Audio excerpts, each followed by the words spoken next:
Abeebembezi aba Rotary Club of Bushenyi bakwatanise na Road Tract Club zikurugashema ishaka KIU Uganda Technical College Bushenyi hamwe na Bushenyi bashabire abeegi okureba ngo bakora bari kugendera abandi. According to the history, my brother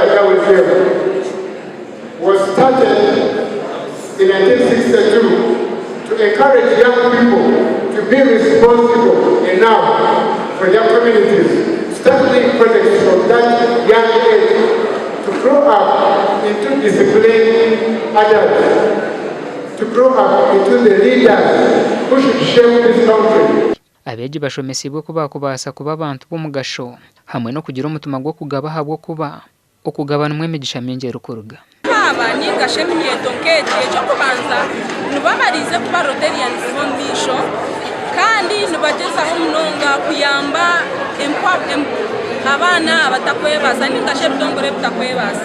And the winner of the 2023 Interact Quiz and Mentorship Program with 55 is St. Agnes Girls.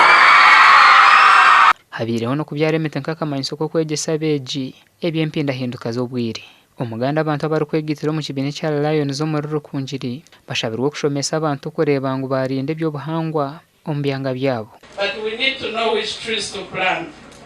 We've been encouraging Lions even to encourage homes, to encourage schools to grow trees. But the most trees that we normally encourage around schools are fruit trees because we want also to respond to that need of hunger and also eating healthy to avoid being sick. Aba Immaculate was 126 hamwe n'abandi 12 batahibwa mu kibine eki. When we got our independence, whatever the Lions Club and Lions Club is talking about, all the objectives, for sure if we followed them, Uganda would be better. Things to do with leadership, students' time will come when we shall leave the stage and we will come on stage. Gasha kwa Abraham Muganzi na Dana Basibi.